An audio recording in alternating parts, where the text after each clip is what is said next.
افغانستان افغانستان وسط ایشیا اور جنوبی ایشیا میں واقع ایک زمین بند ملک ہے جس کا سرکاری نام اسلامی جمہوریہ افغانستان ہے۔ اس کے جنوب اور مشرق میں پاکستان، مغرب میں ایران، شمال مشرق میں چین، شمال میں ترکمانستان، ازبکستان اور تاجکستان ہیں۔ ارد گرد کے تمام ممالک سے افغانستان کے تاریخی، مذہبی اور ثقافتی تعلق بہت گہرا ہے۔ اس کے بیشتر لوگ مسلمان ہیں۔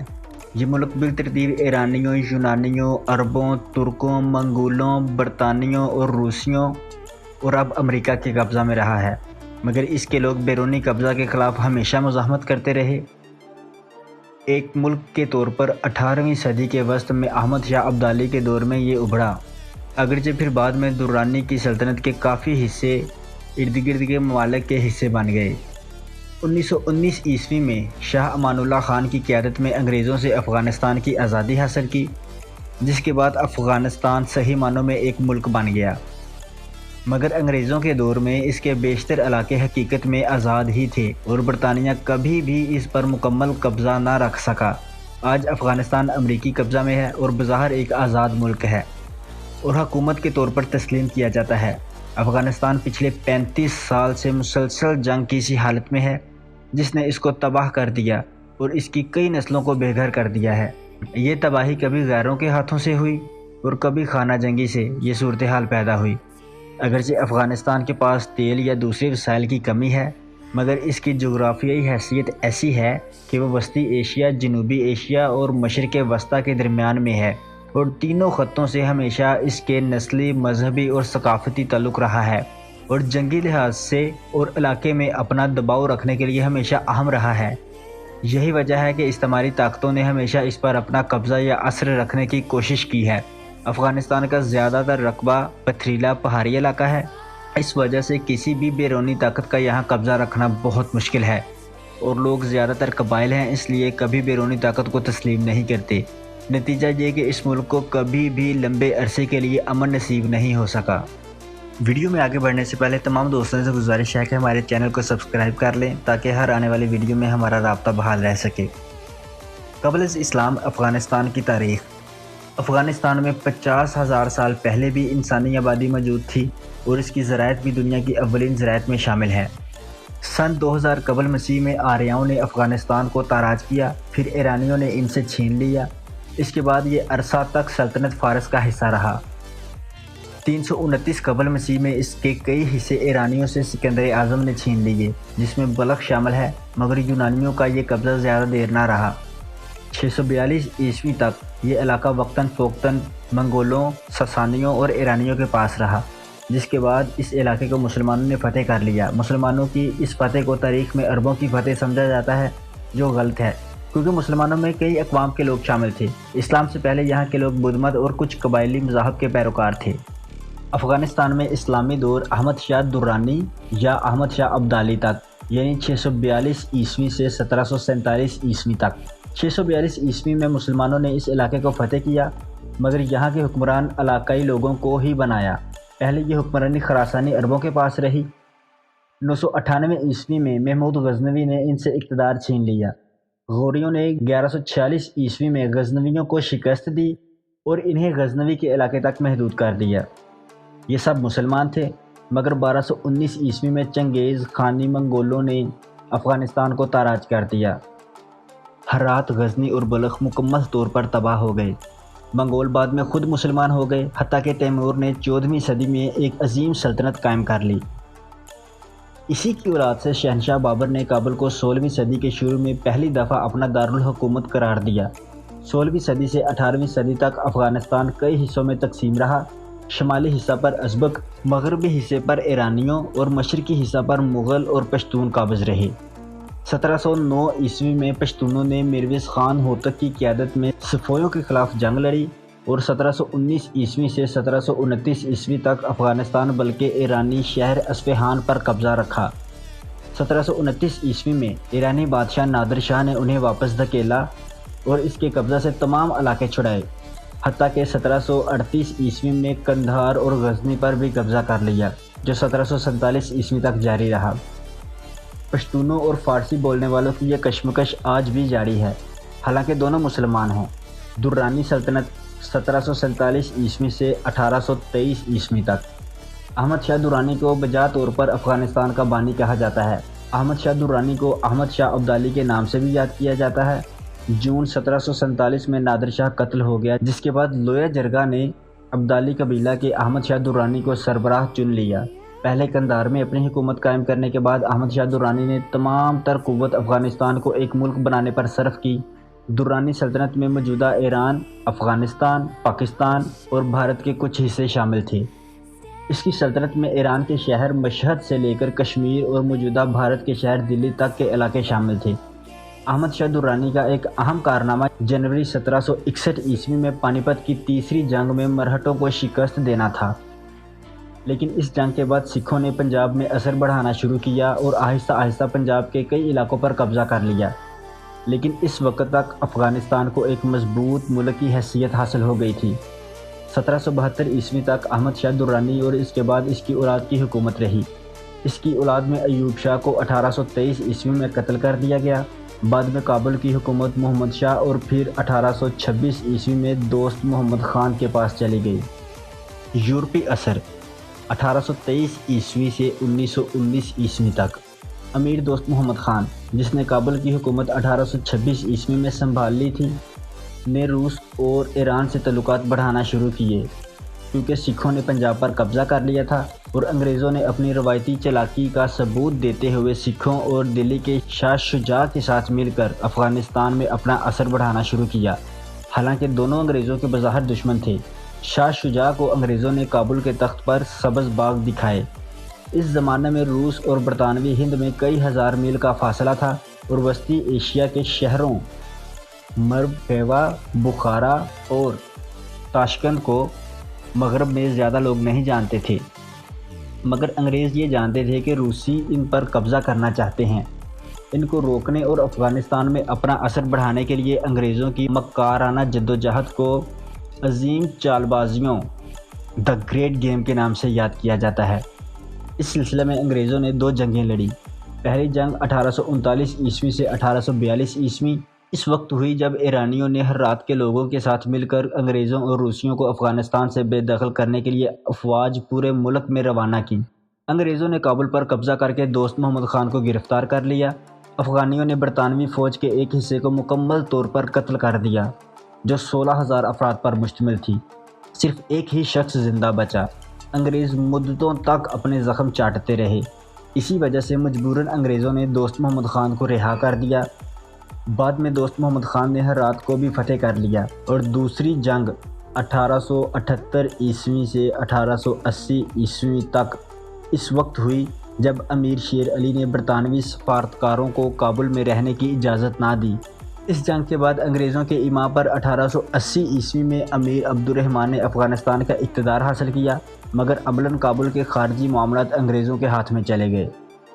اسی اثر کا فائدہ اٹھاتے ہوئے انگریزوں نے افغانستان کے ساتھ سرحدوں کے تعین کا معاہدہ بھی کیا۔ امیر عبد الرحمن کے بیٹے امیر حبیب اللہ خان بعد میں افغانستان کے بادشاہ ہوئے۔ اس کے دور میں افغانستان میں مغربی مدرسے کھلے اور انگریزوں کا اثر مزید بڑھ گیا۔ اگرچہ بظاہر انگریزوں نے افغانستان کو ایک آزاد ملک کے طور پر تسلیم کیا۔ 1907 عیسوی میں امیر حبیب اللہ خان نے انگریزوں کی دعوت پر برطانوی ہند کا دورہ بھی کیا۔ اسی مغربی دوستی اور اثر کی وجہ سے امیر حبیب اللہ خان کو اس کے رشتہ داروں نے 20 فروری 1919 عیسوی کو قتل کر دیا۔ اس کے قتل کے بعد اس کا بیٹا امان اللہ خان بادشاہ بن گیا اور انگریزوں کے خلاف جنگ چھیڑ دی، مگر 19 اگست 1919 کو اس کے اور انگریزوں کے درمیان میں راولپنڈی میں ایک معاہدہ ہوا، جس میں انگریزوں نے افغانستان پر اپنا کنٹرول ختم کیا اور افغانستان میں ان کا اثر تقریباً ختم ہو گیا۔ 19 اگست 1919 عیسوی کو اسی وجہ سے افغانستان کے یوم آزادی کے طور پر منایا جاتا ہے۔ آزادی کے بعد یعنی 1919 عیسوی سے 1978 عیسوی تک امان اللہ خان نے افغانستان کا اقتدار سنبھالنے کے بعد اصلاحات کی اور مغربی دنیا سے تعلقات قائم کیے۔ اصلاحات میں بنیادی تعلیم کا لازمی قرار دینا اور مغربی طرز کی دیگر اصلاحات شامل تھیں۔ اس نے 1921 عیسوی میں افغانستان میں ہوائی فوج بھی بنائی، جس کے جہاز روس سے آئے، لیکن افواج کی تربیت ترکی اور فرانس سے کروائی گئی۔ 1927 عیسوی میں امان اللہ خان نے یورپ اور ترکی کا دورہ بھی کیا۔ جس میں اس نے مغربی مادی ترقی کا جائزہ لیا اور افغانستان میں ویسی ترقی کی خواہش کی، مگر جب اس نے کمال اتاترک کی طرز پر پردہ پر پابندی لگانے کی کوشش کی تو قبائل میں بغاوت پھوٹ پڑی اور افغان اس کے سخت خلاف ہو گئے۔ شنواری قبائل نے نومبر 1928 میں جلال آباد سے بغاوت شروع کی اور دوسرے لوگوں کو ساتھ ملا کر شمال سے تاجک کابل کی طرف بڑھنے لگے۔ امان اللہ خان پہلے قندھار بھاگا اور فوج تیار کرنے کی کوشش کی مگر ناکام ہوا، جس کے بعد وہ بھارت فرار ہو گیا۔ وہاں سے پہلے اطالیہ اور بعد میں سوئٹزرلینڈ میں پناہ لی، جہاں 1960 عیسوی میں وفات پائی۔ اس بغاوت کے دوران میں جنوری 1929 عیسوی میں حبیب اللہ کلاکانی عرف بچہ سکا نے کابل پر قبضہ کیا اور حبیب اللہ شاہ غازی کے نام سے حکومت قائم کی، مگر اکتوبر 1929 عیسوی میں جنرل نادر خان کی فوج نے کابل کو گھیر لیا، جس پر بچہ سکا فرار ہو کر اپنے گاؤں چلا گیا۔ جنرل نادر خان کو انگریزوں کی مکمل حمایت حاصل تھی، جنہوں نے اسے ہتھیار اور پیسہ دیا تھا۔ اس کے علاوہ انگریزوں نے جنرل نادر خان کو 1000 افراد کی فوج بھی تیار کر کے دی تھی، جو وزیرستانی قبائلوں پر مشتمل تھی۔ نادر خان نے قرآن کو ضامن بنا کر اس کو پناہ اور معافی دی، مگر جب وہ کابل آیا تو اسے قتل کروا دیا۔ نادر خان، جس کا دور اقتدار 1929 عیسوی سے 1933 عیسوی تک ہے، جو امان اللہ خان کا رشتہ دار تھا، اس نے نادر شاہ کے نام 1929 عیسوی میں افغانستان کا تخت سنبھالا، مگر 1933 عیسوی میں کابل کے ایک طالب علم نے اسے قتل کر دیا، جس کے بعد اس کے 19 سالہ بیٹے ظاہر شاہ بادشاہ بن گیا۔ ظاہر شاہ، جس کا دور اقتدار 1933 عیسوی سے 1973 عیسوی تک رہا، نے 40 سال تک افغانستان پر حکومت کی۔ وہ افغانستان کا آخری بادشاہ تھا۔ اس نے کئی وزیر اعظم بدلے جن کی مدد سے اس نے حکومت کی، جن میں سے ایک سردار محمد داؤد خان المعروف سردار داؤد تھا، جو اس کا کزن تھا۔ سردار داؤد نے روس اور بھارت سے تعلقات بڑھائے۔ اسے پاکستان سے نفرت تھی۔ پاکستان سے تعلقات کی خرابی کی وجہ سے افغانستان کو اقتصادی مشکلات ہوئیں، جو سردار داؤد کو 1963 عیسوی میں استعفیٰ دینا پڑا، مگر سردار داؤد، جس کا دور صدارت 1973 عیسوی سے 1978 عیسوی تک ہے، اس نے 10 سال بعد 17 جولائی 1973 عیسوی کو ایک فوجی بغاوت میں افغانستان پر حملہ کر لیا۔ اس بغاوت کو روس کی مدد حاصل تھی، جو اس وقت کی سوویت یونین تھی۔ ظاہر شاہ فرار ہو کر اطالیہ چلا گیا۔ 27 اپریل 1978 عیسوی کو سردار داؤد کو ایک اور بغاوت میں قتل کر دیا گیا اور نور محمد تراقی صدر بن گیا۔ اس بغاوت کو بھی روس کی مدد سے ممکن بنایا گیا۔ اس حکومت نے کمیونزم کو رائج کرنے کی کوشش کی اور روس کی ہر میدان میں مدد لی، جن میں سڑکوں کی تعمیر سے لے کر فوجی مدد تک سب کچھ شامل تھا۔ روس کی یہ کامیابی امریکہ کو کبھی پسند نہیں آئی، چنانچہ CIA نے اسلامی قوتوں کو مضبوط کرنا شروع کیا، جس میں ملک میں فسادات پھوٹ پڑے۔ نتیجتاً 1979 عیسوی میں روس نے افغانستان کی حکومت کی دعوت پر افغانستان میں اپنی فوج اتار دی اور عملاً افغانستان پر اسی طرح روس کا قبضہ ہو گیا جس طرح آج کل امریکہ کا قبضہ ہے۔ روسی قبضہ اور جہاد۔ روس کی کمیونسٹ پارٹی نے کمال اتاترک کی طرز پر غیر اسلامی نظریات کی ترویج کی۔ مثلاً روسی کمیونسٹ پارٹی نے کمال اتاترک کی طرز پر غیر اسلامی نظریات کی ترویج کی، مثلاً پردہ پر پابندی لگانے کی کوشش کی۔ یہ تبدیلیاں افغانی معاشرہ سے بالکل مطابقت نہیں رکھتی تھیں۔ افغانستان میں حالات جب بہت زیادہ خراب ہو گئے تو افغانی کمیونسٹ حکومت کی دعوت پر روس نے اپنی فوج افغانستان میں اتار دی۔ 25 دسمبر 1979 عیسوی کو روسی فوج کابل میں داخل ہو گئی۔ افغانستان میں مجاہدین نے ان کے خلاف جنگ شروع کر دی۔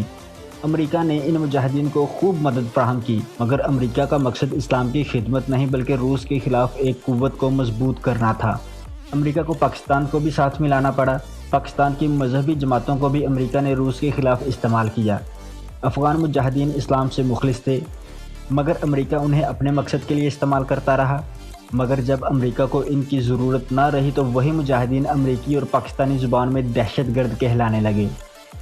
امریکی CIA، پاکستان، امریکہ اور سعودی عرب نے اس دوران میں اپنا اپنا کردار ادا کیا، جس میں ان ممالک کے کچھ مفادات مشترک تھے اور کچھ ذاتی۔ اس جہاد کا نتیجہ یہ نکلا کہ روس کو 1989 عیسوی میں مکمل طور پر افغانستان سے نکلنا پڑا، بلکہ بعض دانشوروں کے خیال میں روس کے ٹوٹنے کی ایک بڑی وجہ یہی تھی اس سلسلے میں روس، افغانستان اور پاکستان کے درمیان 1988 میں جنیوا معاہدہ ہوا تھا۔ روسیوں کے بعد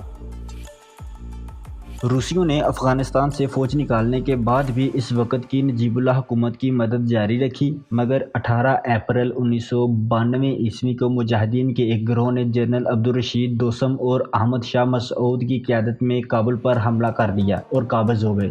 افغانستان کو اسلامی جمہوریہ بنانے کا اعلان کر دیا، مگر امریکہ اسلحہ کی مدد سے مجاہدین کے مختلف گروہوں کے درمیان میں اقتدار کے حصول کے لیے خانہ جنگی شروع ہو گئی۔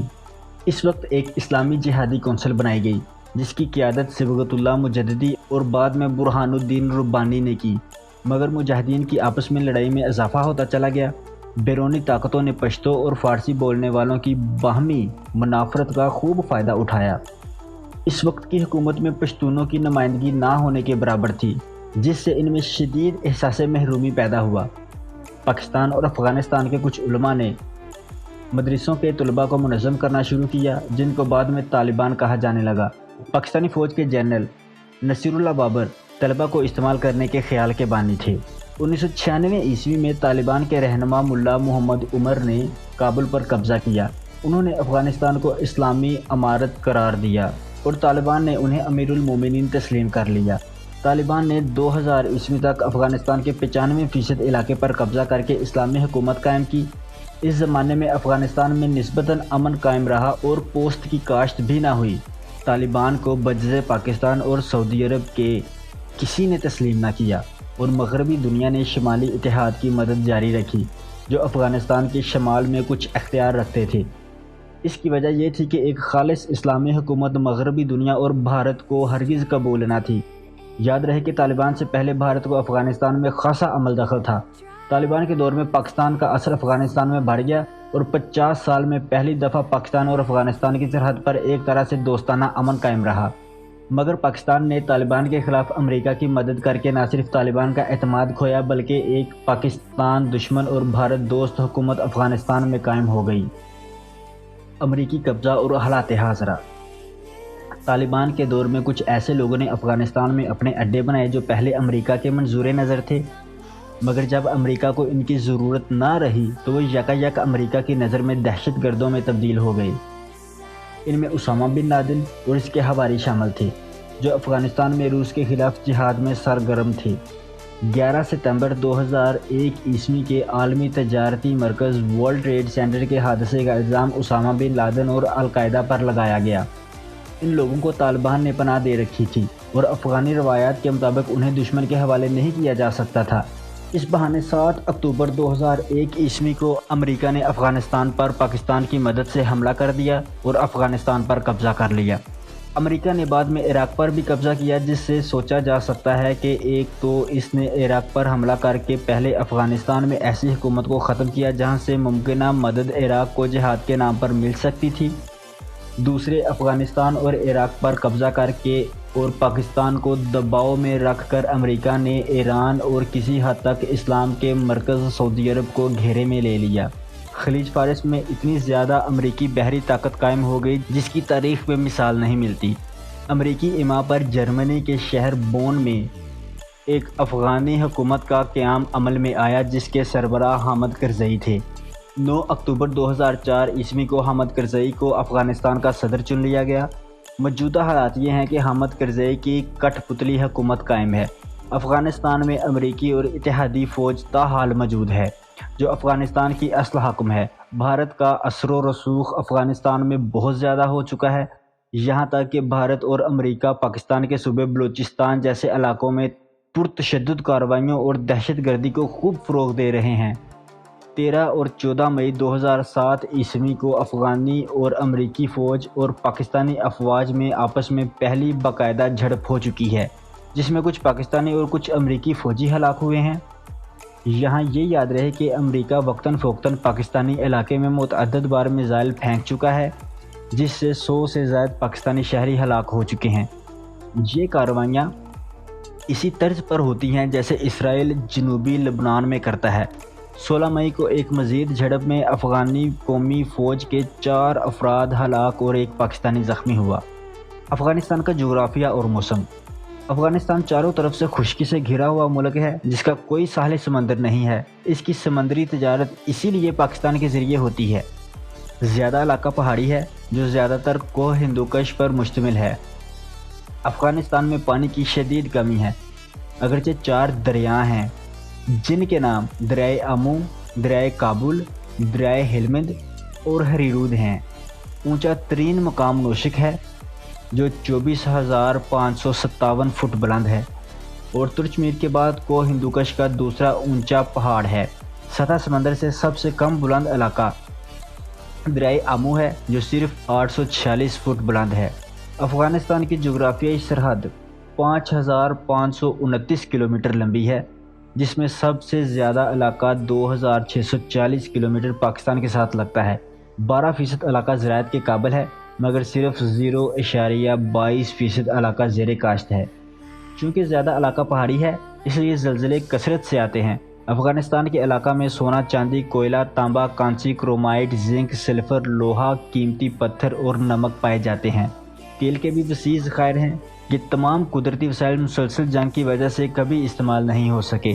افغانستان کا موسم شدید ہے، یعنی گرمیوں میں شدید گرمی اور سردیوں میں شدید سردی ہوتی ہے، مگر سردیاں زیادہ شدید ہیں۔ کابل میں 2 سے 3 ماہ برف پڑتی رہتی ہے۔ جلال آباد اور اس سے نیچے کا موسم نسبتاً گرم ہے۔ زیادہ بارشیں گرمیوں میں ہوتی ہیں جب برصغیر میں مونسون ہوتا ہے۔ افغانستان کی معیشت۔ افغانستان دنیا کے غریب ترین ممالک میں شامل ہے۔ اس کی بنیادی وجہ روس اور امریکہ کی کشمکش اور اس علاقے میں ان کے مذموم مقاصد ہیں۔ افغانستان مسلسل جنگ کا شکار رہا ہے اور اسے معاشی ترقی کی مہلت ہی نہیں ملی۔ افغانستان کی خاصی آبادی ایران اور پاکستان کو ہجرت کر گئی تھی، جن میں سے کچھ اب واپس آنا شروع ہوئے ہیں، مگر ہجرت نے ان کی معیشت کو تباہ کر دیا ہے اور نئی پود کو پڑھنے لکھنے اور کوئی ہنر سیکھنے کے مواقع بھی بہت کم ملے ہیں۔ افغانستان میں جن لوگوں نے ہجرت نہیں کی انہیں جنگ نے مصروف رکھا۔ مجبوراً اسلحہ کی تجارت، جنگ بطور سلسلہ روزگار اور افیم و پوست کی تجارت ہی ان کا مقدر بنی۔ ایک بڑی تعداد اسمگلنگ سے بھی وابستہ ہوئی۔ بہت معمولی تعداد پوسٹ کے علاوہ دوسری اجناس بھی کاشت کرتی ہیں۔ ایشیائی ترقی بینک کے مطابق 2001 کے بعد معیشت نے خاصی ترقی کی ہے، مگر اس سلسلے میں کوئی قابل اعتماد اعداد و شمار نہیں ملتے۔ البتہ افغانستان سے باہر رہنے والے افغانیوں نے اب کچھ سرمایہ کاری شروع کی ہے۔ مثلاً 2005 میں دبئی کے ایک افغانی خاندان نے $2.5 کروڑ سے کوکا کولا کا ایک پلانٹ افغانستان میں لگایا ہے۔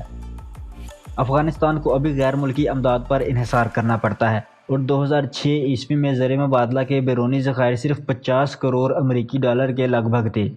افراط زر افغانستان کا ایک بنیادی مسئلہ رہا ہے اور افغانی روپیہ کی قیمت بھی مسلسل گرتی رہی ہے، مگر اب حالات کچھ بہتر ہیں۔ 2003 کے بعد 14 نئے بینک بھی کھلے ہیں جن میں کئی غیر ملکی بینک بھی شامل ہیں۔ کابل کی ترقی کے لیے بھی 9 ارب امریکہ ڈالر مہیا کیے گئے۔ افغانستان کئی بین الاقوامی اداروں کا رکن ہے اور حال ہی میں سارک کا رکن بھی بنا ہے۔ ایک اہم پیش رفت قدرتی گیس کی دریافت ہے جس کا استعمال اور فروخت بڑے پیمانے پر شروع ہونے کی امید ہے۔ افغانستان میں صوبے کو ولایت کہتے ہیں، مثلاً ولایت بدخشاں۔ افغانستان کو کل 34 ولایات میں تقسیم کیا گیا ہے۔ افغانستان کی ثقافت۔ افغانی ثقافت کی 3 اہم بنیادیں ہیں: ایرانی ثقافت، پشتون ثقافت اور اسلام۔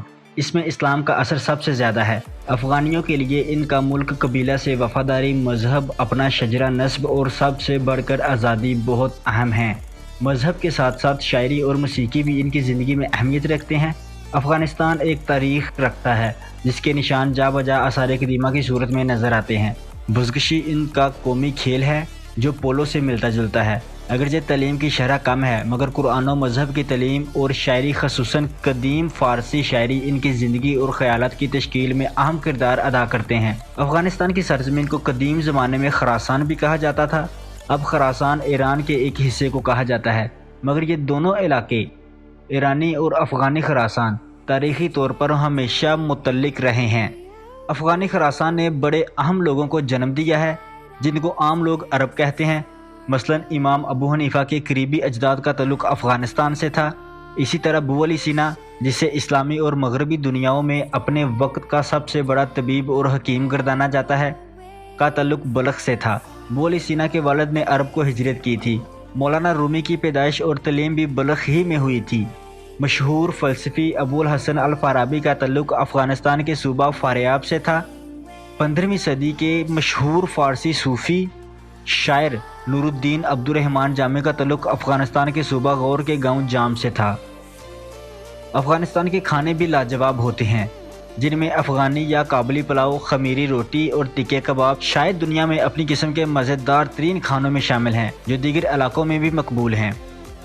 مذہب کو افغانستان میں بہت اہمیت حاصل ہے اور ان کی 4 اہم چھٹیاں عید الفطر، عید الاضحیٰ، عاشوراء اور عید میلاد النبی صلی اللہ علیہ وآلہ وسلم مذہبی نوعیت کی ہیں۔ اس کے علاوہ افغانستان کا یوم آزادی 19 اگست اور نوروز 21 مارچ بھی چھٹیوں میں شامل ہیں۔ افغانستان میں 64% لوگوں کی زبان پشتو اور 14% لوگوں کی دری مادری زبان ہے اور باقی 20% لوگ ازبک، ترکمن، نورستانی، بلوچی وغیرہ بولتے ہیں۔ نورستانی اور بلوچی سمیت 30 کے قریب علاقائی زبانیں ہیں جو 4% کے قریب لوگ بولتے ہیں۔ جنگ اور ہجرت کی وجہ سے افغانی اب اردو بھی بخوبی سمجھتے ہیں۔ یہ ایک ایسا ملک ہے جس میں 2 یا زیادہ زبانیں جاننا ایک عام بات ہے۔ پشتو بولنے والے لوگوں کے علاقے زیادہ تر پاکستانی سرحد کے قریب ہیں، یعنی ملک کے جنوب، مشرق اور جنوب میں ہیں۔ افغانستان کے 99% لوگ مسلمان ہیں، جن میں سنی مسلمانوں کی اکثریت ہے۔ 1 لاکھ کے قریب ہندو اور سکھ بھی موجود ہیں، جو کابل، قندھار اور جلال آباد سے تعلق رکھتے ہیں۔ تو دوستوں، ملتے ہیں اگلی ویڈیو میں، تب تک اپنا اور اپنے پیاروں کا خیال رکھیے گا۔ اللہ حافظ۔ It's caught in the crossfire. It's caught in the crossfire.